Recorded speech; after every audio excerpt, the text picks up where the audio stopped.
Hello, namaste, and good afternoon, ladies and gentlemen. Welcome to the Myopia Symposium organized by Mero Eye Academy, which is delivered by 5 speakers from the Brien Holden Vision Institute. This is me, Kapil Gautam, signing as a host for the symposium, and I'm extremely happy to have you all here today. Prior to the beginning of today's symposium, I request you all to support throughout the symposium by assuring that you are completely muted. And if you have any notes or feedback for the symposium, please drop them on our feedback file, which can be in chat box throughout the entire session. Now, allow me to inaugurate today's symposium officially by welcoming our guest speaker. I request our speakers to say hello by waving their hands to our audience, and as I call out their name. I'd like to welcome Professor Padmaja Sankaridurg, Mr. Tim Fricke, Dr Huy Tran, Dr Krupa Philip, and last but not the least, Dr Prakash Paudel are the speaker for the Myopia Symposium today. And they intended to provide you the current global updates of myopia and its control strategy throughout the symposium. In order to ensure focus and clear discussion, we expect an active interaction and open questionnaire during the symposium from you all.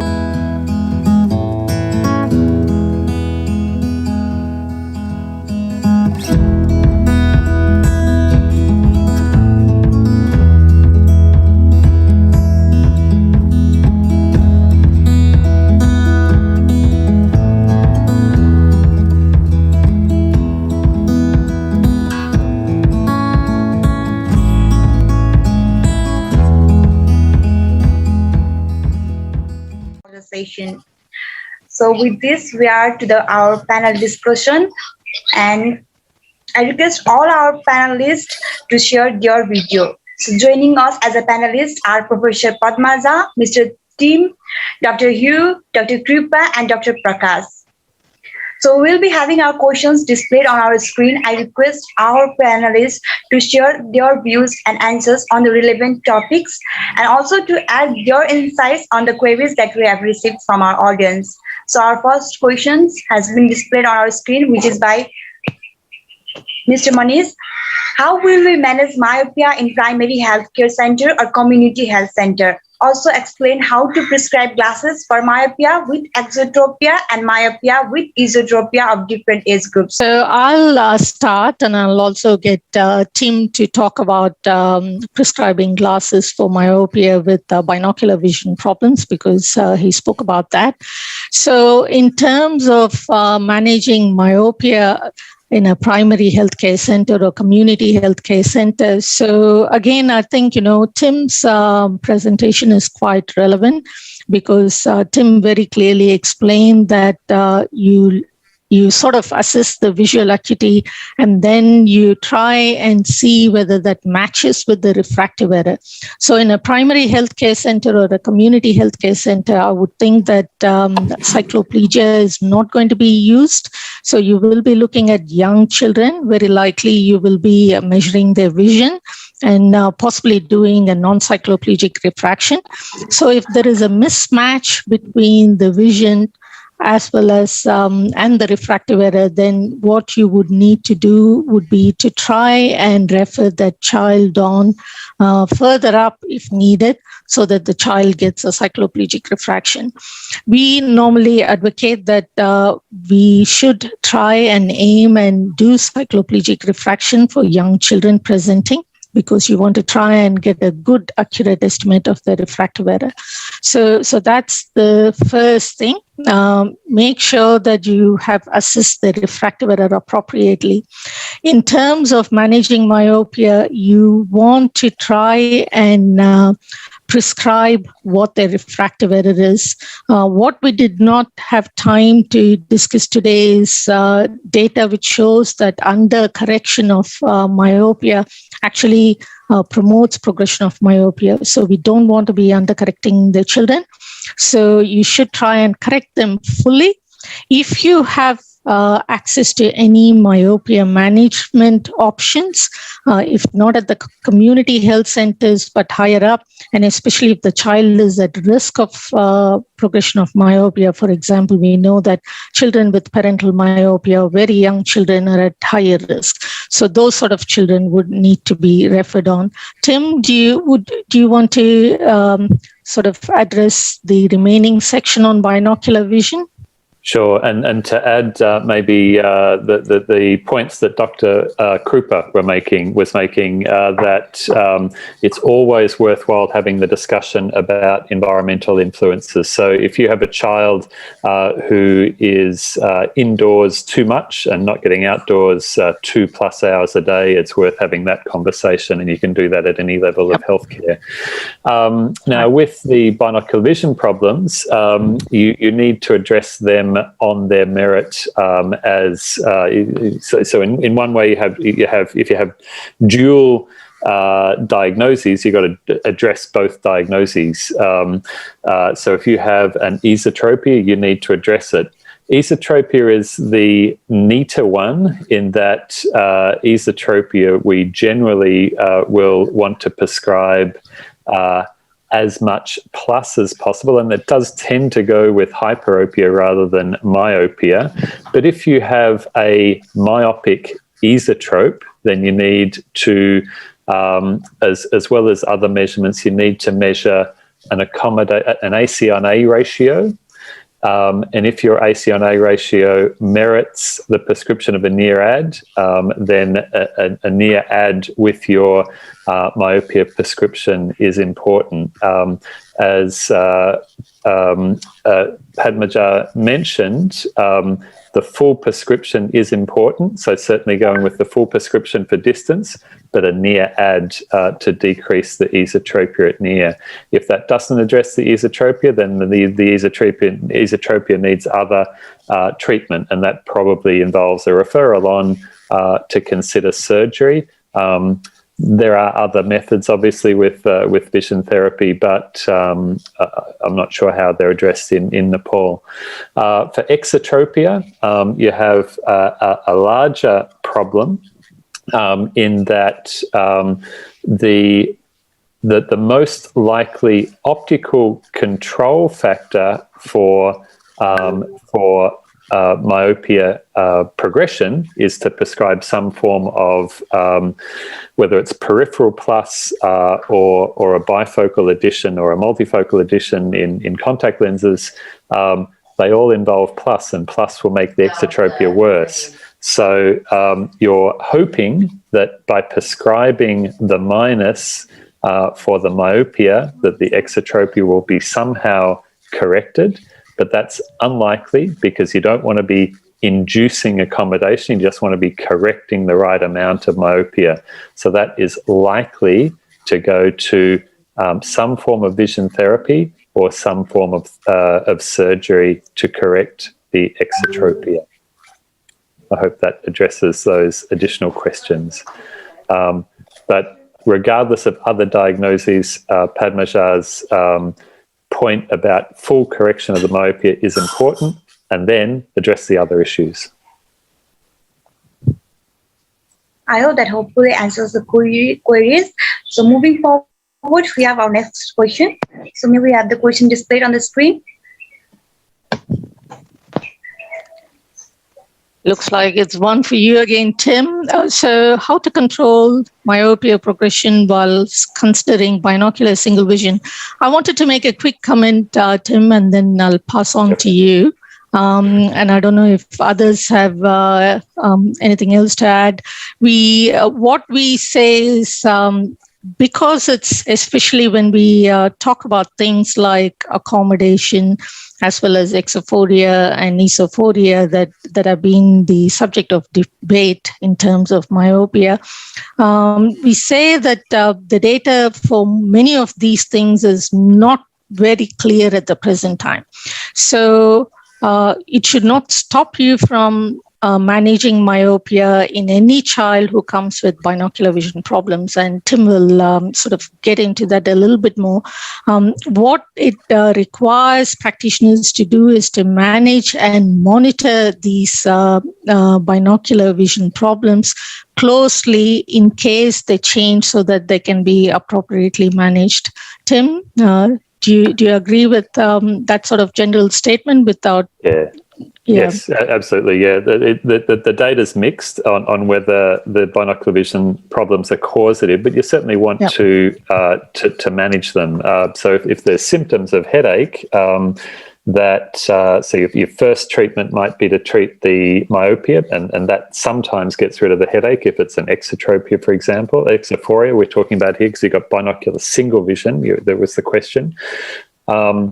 But if the headaches continue, you want to address that problem. It is very unlikely that myopia will be better off by ignoring a binocular vision problem. You're much more likely to have success in both spheres, the comfort, the singularity, the straightness, as well as the clearness of vision if you address both problems. So address the myopia with full prescription and also address the binocular vision problem. And that might be from a near addition because that doesn't take down your distance vision. You still want clear distance vision, as Padmaja mentioned, but you can prescribe a near ad, for example. You can prescribe vision therapy of whatever kind, and as well as other therapies, but to address both problems, I think is the bottom line. So may we have Ayush Chandan questions displayed on the screen, please? So Dr. Prakash, as you are well aware of the private clinic practice here in Nepal, how can optometrists working in private clinics help to control myopia with limited resource of assessing binocular vision in their setup? Yeah, again, a good question. And again, the kind of repeated questions, I think in the previous questions, when addressing those questions, Professor Padmaja and team has answered the questions about managing myopia. At the same time, if there is any binocular vision problem as well. But what I would like to add is basically in the private clinics, I do understand there will be limited resources for optometrists. They are mainly equipped with retinoscope, ophthalmoscope, and trial sets, and they do lack about the binocular vision equipments. So in such conditions, if you have a better knowledge, good knowledge, and you can completely take care of the refractive error component, just go with that. Correct, its team and Padmaja mentioned that the file has to be corrected, fully corrected, if possible, doing subject as a cyclopedia refraction. But in some cases, as you feel like there is a binocular vision with the limitations of equipments to test that binocular vision, in such case, you have to simply refer that case to the ophthalmology clinics or in the eye hospitals where there is a pediatric eye clinics, and they take care of the binocular vision problems in addition to that myopia problem. So basically, the message is clear. If you can do it on your own in the clinics, just go with that. And if you feel there is a further need of management, then you have to refer that case to the nearest referral centers. And if there are any additional comments to make, I think team or Padmaja can add on that. Yeah.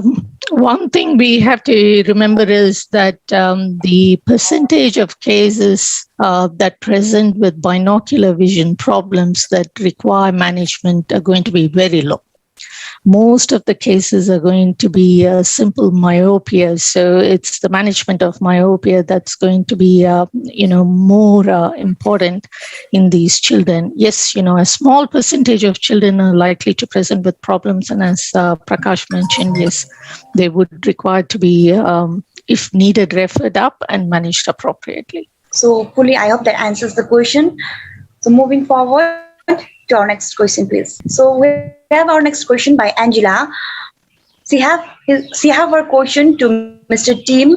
So it was interesting to see the results about pseudomyopia. I wonder if newer design autorefractors such as open-field binocular autorefractors are any better for measuring refractions, particularly in regard to pseudomyopia. Thank you. Thank you, Angela, for the question.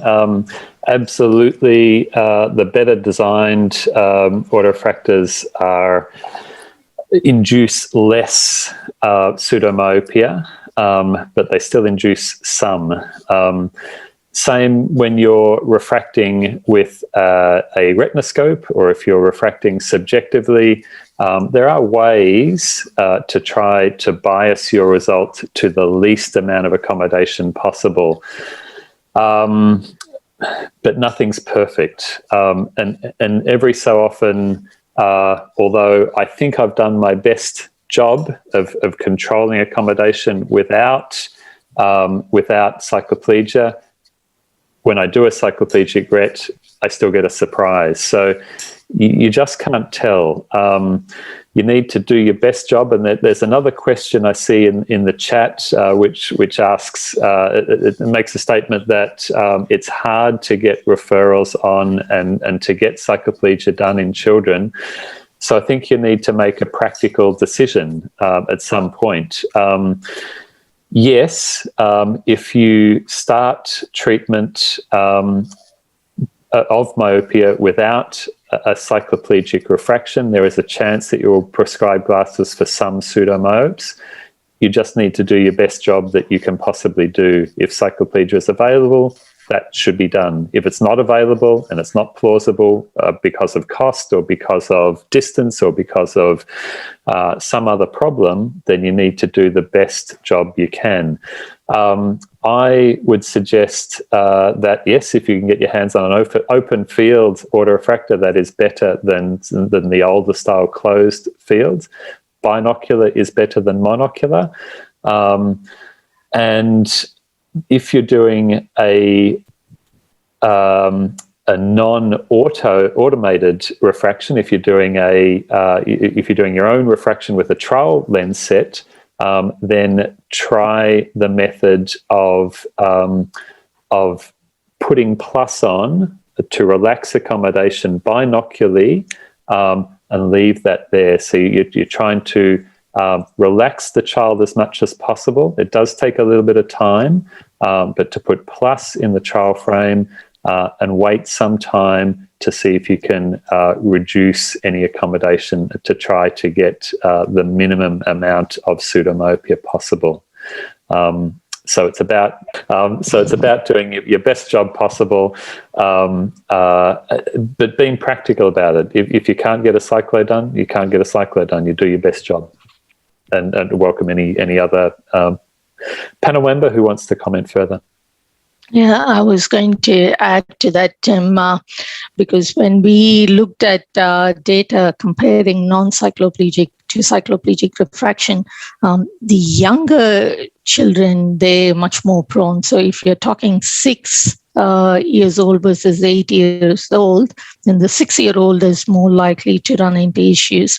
So yes, open field, even with open field, even if you have autorefractors, you want to make sure that the room illumination is as little as possible so that, you have sufficient relaxation of accommodation, because we've been in clinics where the lights are bright, the autorefractor is in a very small room, so the child is really not relaxing and looking sufficient into the distance. So all the things that Tim said about, trying to fog and relax accommodation, plus if you have a autorefractor, make sure that the child is looking into the distance or try and reduce the room light as much as possible. Thank you so much, doctors. I hope that answers the questions, hopefully. So moving forward, may we have the next question, please? We have our next question by Ms. Varsha. She have asked, what is pseudomyopia and what are its major causes? There are different types of pseudomyopia. We, as eye care practitioners, tend to make children nervous. to some extent. And we make, as Padmaja was just referring to, we make 6-year-olds more nervous than 13-year-olds. And also 6-year-olds have more active accommodation than 13-year-olds. They, with nerves or with just inability to control their accommodation, or because of the things we put on their face, whether it's a trial frame, whether it's to look into a phoropter, or whether it's an autorefractor, the things we put up in front of them make them accommodate. And it's that accommodation through nerves or through lack of peripheral vision, or because of the thing that we put in front of their face, it makes them accommodate, and that is pseudomyopia. You can get rid of it pharmacologically with cyclopentolate or atropine. You can decrease it by doing the best job you can, as we have discussed with the previous question. One other thing, that there is, you can get associations. So the clinical case that I put up for Himal, he had accommodation excess and convergence insufficiency. That's a particular type of binocular vision balance that tends to generate greater pseudomyopia. So you can get those combinations of binocular vision problem, but all children will have some level of accommodation, extra accommodation that you don't want, that's hard to get rid of when you try to refract them. Thank you so much. So moving forward, we have our next question by Mr. Haris. So there are only an estimated 15,000 ophthalmologists in India and only 45,000 optometrists against a required 1,25,000 with a population of more than 1.32 billion people. What are your suggestions on this topic? So, Dr. Tim, what would you like to say on this? That you're going to have to work very fast and very smart. Work long and train hard. There's obviously a need for more trained doctors, and all the work that the Brien Holden Foundation, Brien Holden Vision Institute does is to encourage that, and whether it's by showing the data, which describes the need, and to be able to take that to government and say this needs addressing, this needs more trainee places, and it needs more training centres, and it needs better trained personnel, as well as more trained personnel, because they're going to need to work hard and smart as well, because there's going to be an interim stage where, as Harish has pointed out, the numbers are horrifying. I think this also is sort of calling for other models of eye care, like the pyramid model adopted by LV Prasad Eye Institute, isn't it?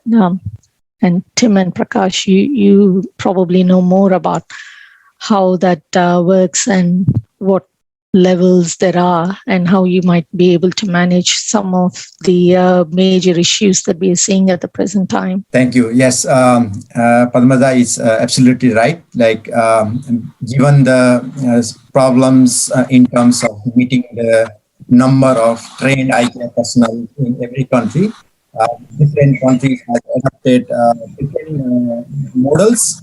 And we are very much familiar that in LV Prasad Eye Institute in India, they have adopted the vision center model, which is very effective. And with that model, they have been producing vision technicians, 1-year trained vision technicians, to meet the immediate need of that refractive corrections in the rural and remote villages.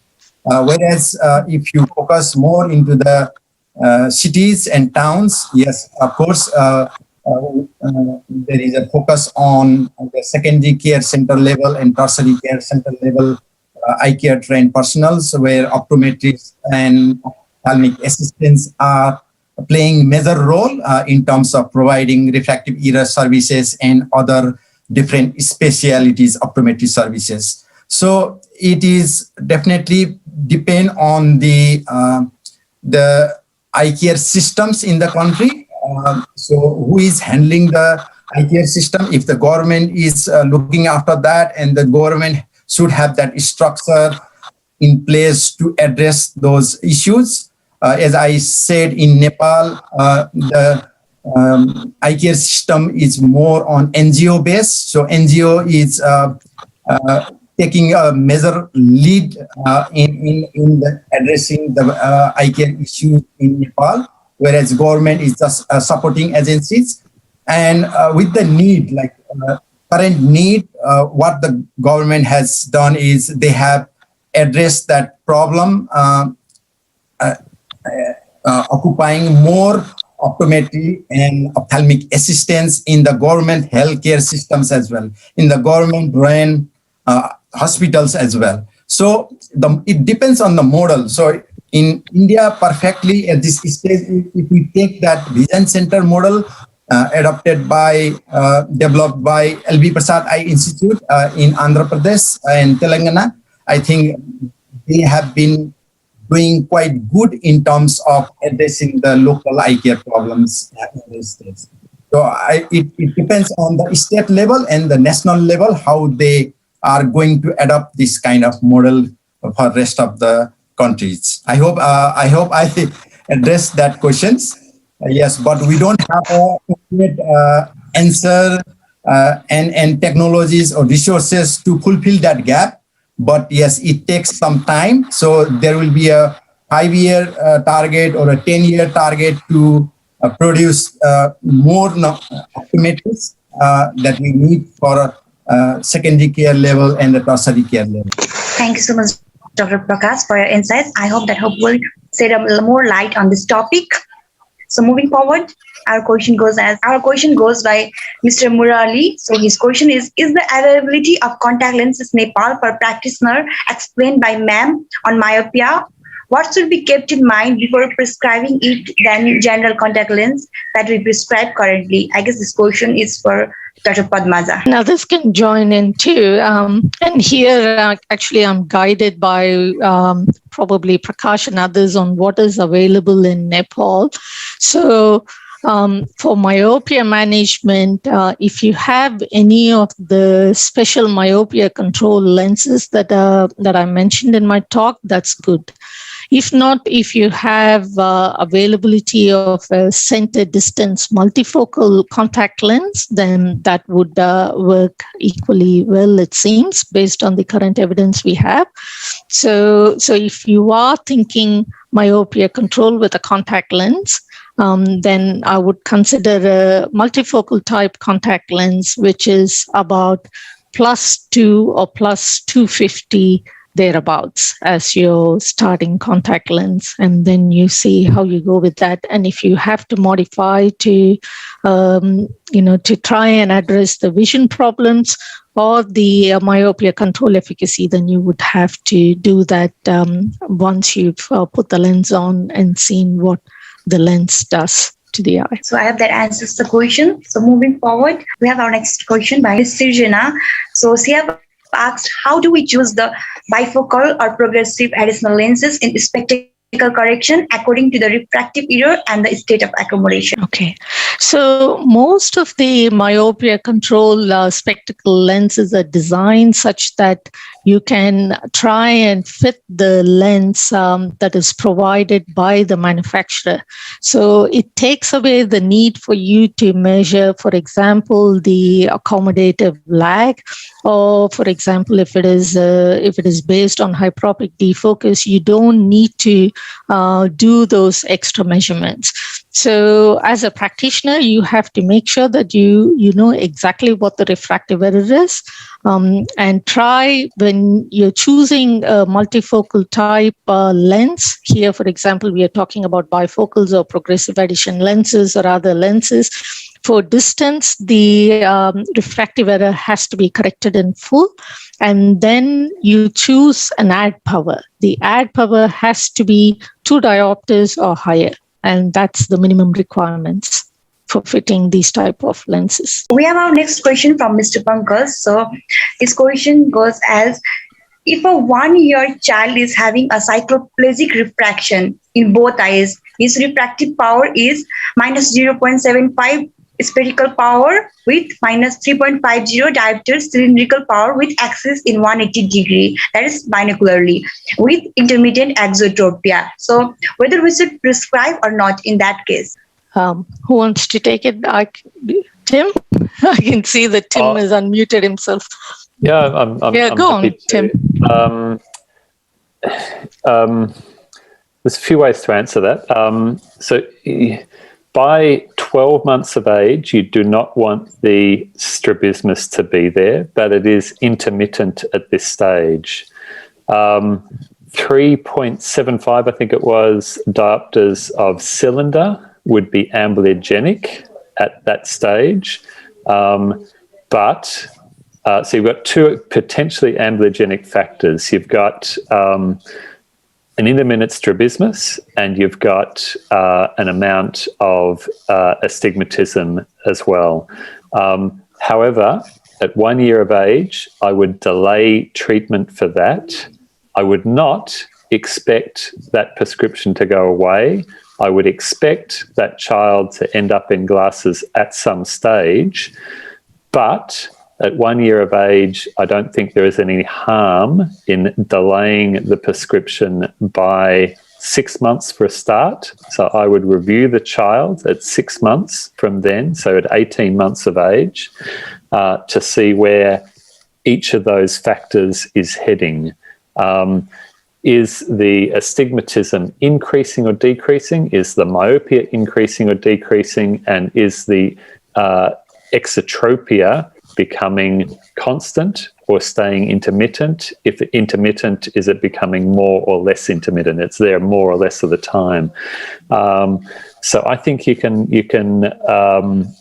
afford to wait an extra 6 months, and that's what I would do. But I would be preparing the parents for a future where it's very likely that their child is going to need correction, and welcome. There'll be other opinions, I would think. So welcome anyone. Do you have any comments? Huy is a pediatric ophthalmologist, and they tend to see a lot of pediatric myopes in the clinic as well. So in this particular case, I totally agree with what Tim just said. Waiting and closely follow up every 6 months with another cycloplegia measurement would be better for this case, because that is quite hard for a 1 year old child to adapt with the spectacles in front of their eyes at this moment. I think the only time that I would push to have a child in glasses at that age would be if it was plus and it was an esotropia.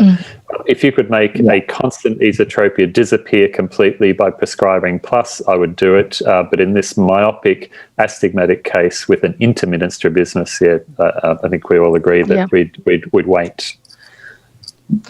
I was looking at that prescription, and I was thinking that, I definitely would consider differential diagnosis for other conditions, because with the rule is very unusual in very young children. The norm is against the rule in very young, and then it changes to with the rule, and then later on it changes to against. So here there is an intermittent exotropia, and it seems like with the rule, the fact that they're myopic as well. So looks like there might be something else happening with this eye, just looking at that prescription, and I would definitely do a complete eye examination to rule out any other, maybe a corneal condition, it seems. So considering the time limit, I request our technician just to post the 2 questions more, one from the YouTube and one from the Zoom, because our presenters don't have enough time to answer almost all the queries. So with the 2 questions, we will wrap up the session. Is that all right, Doctor? Yes. We have our next question from YouTube by Mr. Hari. If we use soft contact lens and spectacle, is there any chance of controlling the refractive power? So I'm not sure if this question is referring to just a single vision soft contact lens. So instead of using a spectacle lens, what is the likelihood of controlling the myopia if you used a soft contact lens? And if that's what the question is asking, then the evidence shows that there is no difference in progression with single vision spectacle lenses or contact lenses. Right. So I guess all those questions are the repeated question. Maybe you can in the session, because we only permissions for the 1 hour and it's been going more than 2 hours. So now we have reached to the end of the today's symposium, and I am thankful to all our presenters and participants for making the symposium a great success. Before wrap up, I request our presenter to share the few words of honors to our platform, starting with Dr. Padmaja. Very much to Kapil, Mero Eye Foundation, and yourself, Solu, for inviting us all to be here today. This is the first time I've presented to optometrists in Nepal. I hope you found the information useful, and good luck in managing myopia. So much, Doctor. So moving with Mr. Tim. Again, my first time presenting in Nepal as well. Thank you to the organisers. Very well run symposium, and we understand that the question about the numbers was from India, but we understand that the numbers in Nepal are quite challenging as well, and it's challenging times for everyone. So, good luck with your management and your work there. Very important work. Thank you, Doctor. Moving forward, Dr. Huy. Thank you for the committee for having me today, and very good organization for the meeting today. So good luck to all of you for the myopia management. So moving forward, Dr. Krupa. To Mr. Kapil, thank you to Solu, and thank you to Mero Eye Institute for inviting Brien Holden Vision Institute for a symposium. Thank you. Thank you so much, Doctor. Moving forward, last but not the least, Dr. Prakash. Thank you very much, Kapil, Solu, and entire Mero Eye Foundation team who has been working behind the scene for last couple of weeks. And I think it was a very useful and very important symposium for the South Asia region. I know that the Mero Eye Foundation covers the audience from South Asia and beyond as well. And we have been very privileged. We have been very happy to be in this symposium from the Brien Holden Vision Institute and the Brien Holden Foundations. And we wish you everyone good success in your career, and good luck for the Mero Eye Foundation. Thank you. Thank you so much, everyone. With this, we have gracefully conducted the Myopia Symposium. With this, I, Solu Gautam, signing off from you all. Thank you for tuning in. Have a great day. Stay safe, stay connected. Thank you, everyone. Thank you. Bye. Bye, everyone. Bye.